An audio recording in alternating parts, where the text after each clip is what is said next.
शाला में अब मॉरल साइंस और सियासत की क्लास। भारत के राजनीतिक इतिहास में लड़ाई हमेशा विचारधारा की रही है, ये किसी से नहीं छुपा है। लेकिन लगता है मौजूदा राजनीति की धुरी एक व्यक्ति से नफरत पर आकर टिक गई है। और ऐसा कहने की वजह क्या है मैं आपको बताती हूं। उससे पहले देश के नेता प्रतिपक्ष श्री राहुल गांधी का रचनात्मक कांग्रेस की मंच पर किया गया एक एक्ट आपको दिखाना चाहती हूं, फिर ही होगी बात। इनके माइंड में घुस गया कि फॉरेन पॉलिसी इज दिस।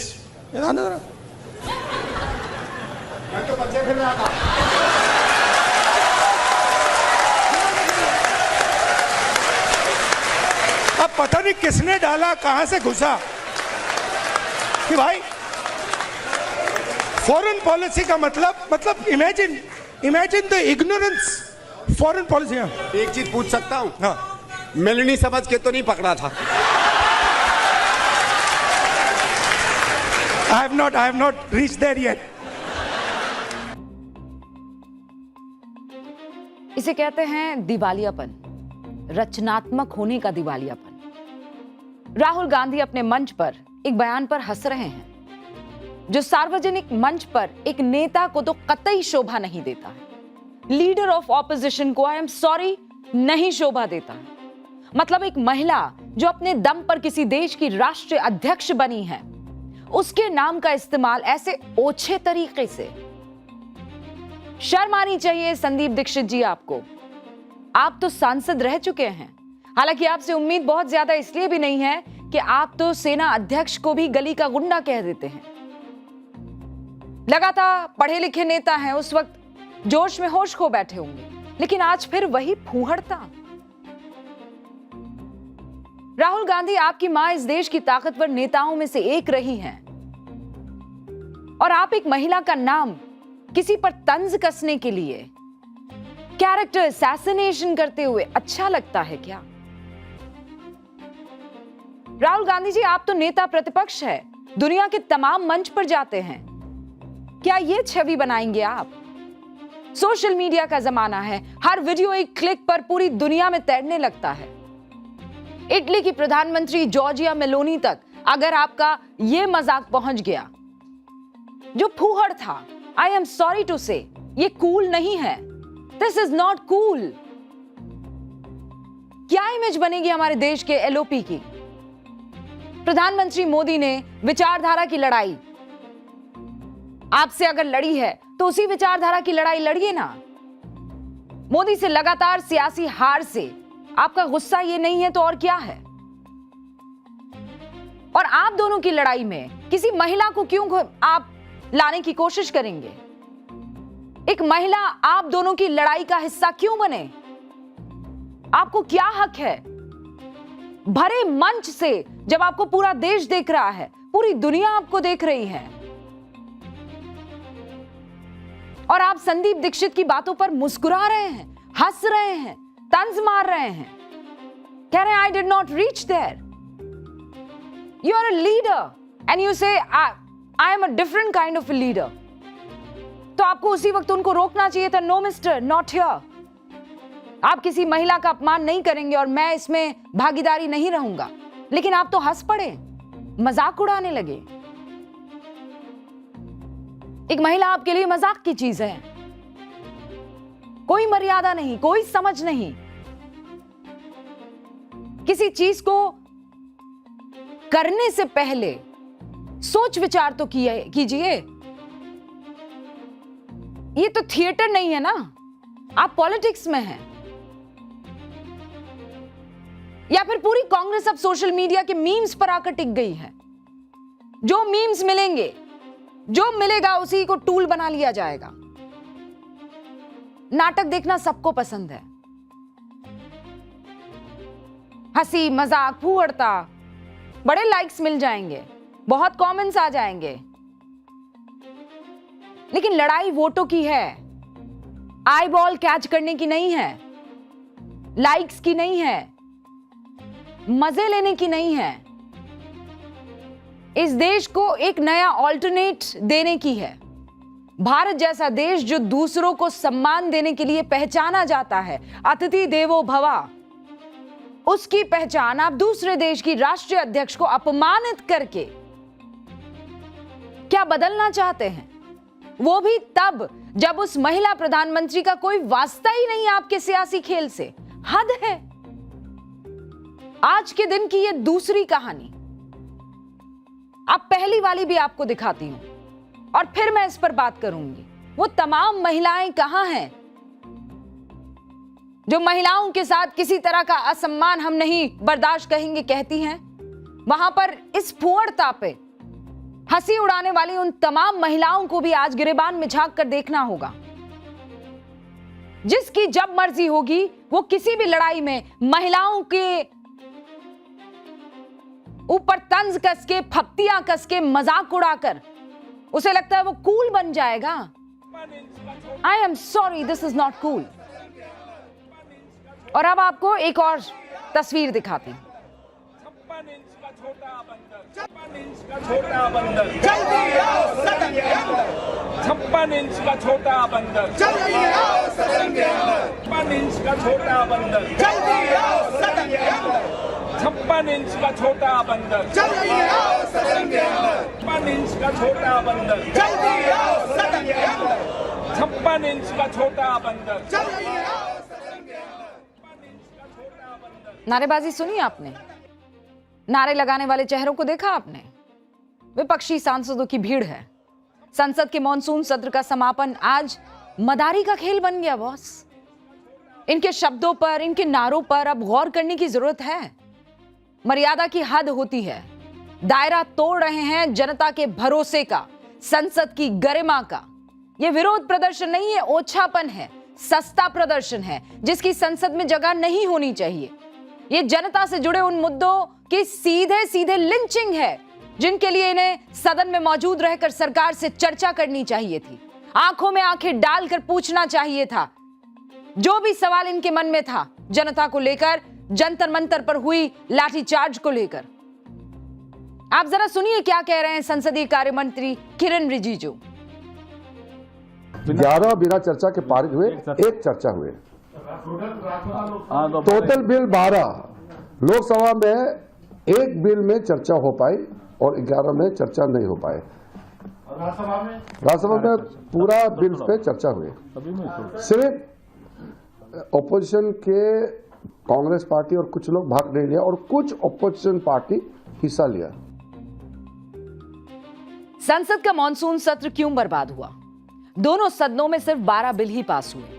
विपक्ष ने सिर्फ एक बिल पर चर्चा की। क्यों? बाकी विधेयकों पर चर्चा से कन्नी काटकर संसद से बाहर क्यों शोर करते रहे? आखिर विपक्ष देश की जनता के प्रति कितना गंभीर है? इसके लिए मॉनसून सत्र का एक डेटा आपके सामने रखती हूं। 12 बिल मॉनसून सत्र में पास हुए, मैंने बताया। पेपर लीक बिल पर चर्चा में लोकसभा में 48 सांसद शामिल हुए, राज्यसभा में केवल 35। करीब 11 घंटे लोकसभा में और राज्यसभा में 6.5 घंटे इस पर चर्चा हुई। वंदे मातरम बिल पर चर्चा में लोकसभा में 2 और राज्यसभा में 11 सांसद शामिल हुए। लोकसभा में 14 सेकंड और राज्यसभा में 1 मिनट चर्चा हुई। 14 मिनट, माफ कीजिएगा। बाकी के 10 बिल पर विपक्ष ने लोकसभा में चर्चा करने की जरूरत ही नहीं समझी। उनके सांसद सदन के बाहर सक्रिय रहे।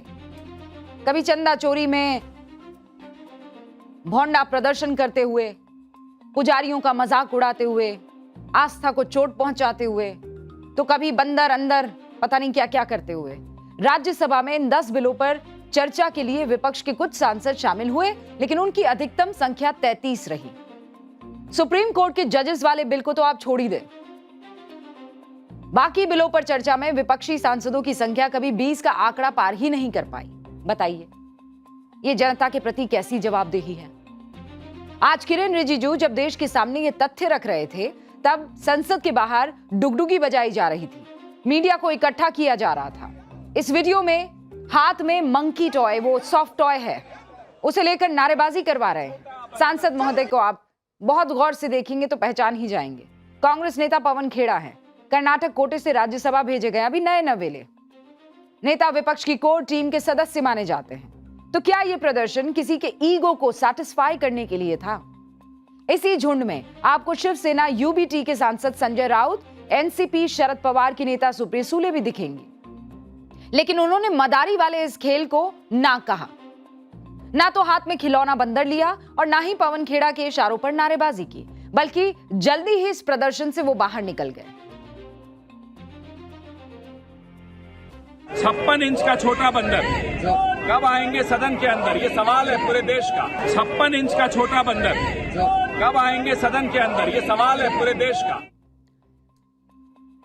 मैं फिर कह रही हूं, ये सब करने से हेडलाइंस मिल जाएंगी, ये सब करने से सोशल मीडिया पर लाइक्स भी मिल जाएंगे, ये सब करने से चर्चा भी हो जाएगी, जैसा हम भी कर रहे हैं।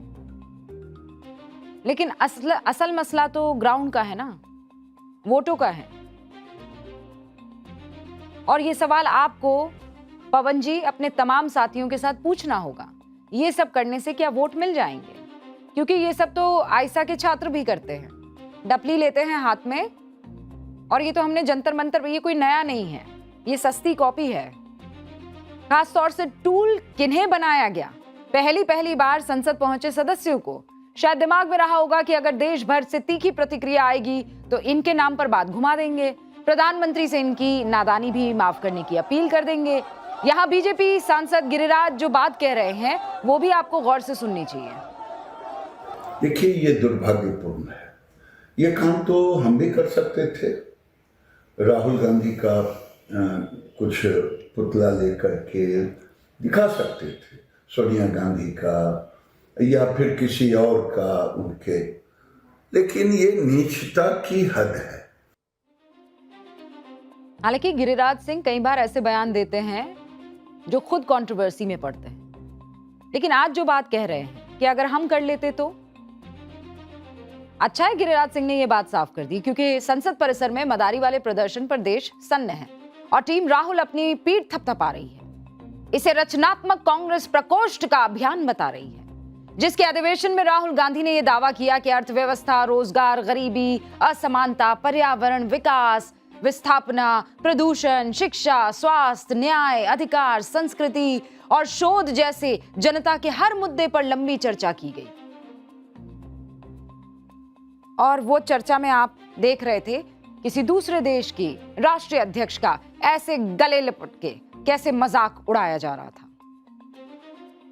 कांग्रेस सांसदों के हाथ में बंदर खिलौना, यहां राहुल जी झप्पी दे रहे हैं, फिर मजाक उड़ाते हुए, तंज कसते हुए उन्हीं का एक साथी आकर बोल रहा है, मुझे आपने मेलोनी समझकर तो नहीं हक किया ना। ये रचनात्मक कांग्रेस है राहुल जी, आपकी रचनात्मक, इसे रचना कहेंगे आप अपनी। वैचारिक विरोध को लेकर क्रिएटिविटी की ऐसी दरिद्रता बताइए आपको पहले कब मिली?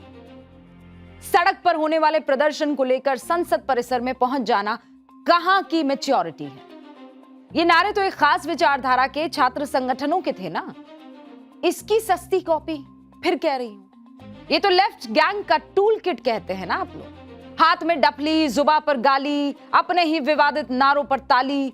राहुल गांधी ने संसद के समापन के दिन जिन पवन खेड़ा को इस बंदर को हाथ में लेकर अंदर अंदर नारे लगाते हुए देखा, इस चीज के लिए क्या उनको चुना था? ये वो रचना है जिसका वादा शायद इन्होंने किया था। नारेबाजी भी लेफ्ट गैंग की, एक तरह से ऐलान कर दिया कि कांग्रेस का वामपंथीकरण हो चुका है। इन तस्वीरों पर आप गौर कीजिए, एक एसएफआई के प्रदर्शन की तस्वीर, स्टूडेंट फेडरेशन ऑफ इंडिया के प्रदर्शन की। उन्होंने जंतर मंतर पर इसे आजमाया था। लेफ्ट और उससे जुड़े संगठनों का विरोध प्रदर्शन ऐसे ही होता है, जिसमें मुद्दों के नाम पर पर्सनल अटैक होता है। राहुल और उनकी कांग्रेस अब इसे अपना टूल बना रही है। ये भूल कर कि ऐसे प्रदर्शनों ने लेफ्ट को कहीं का नहीं छोड़ा।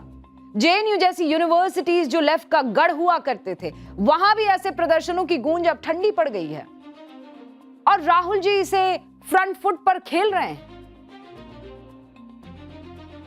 इसे खोखलापन कहेंगे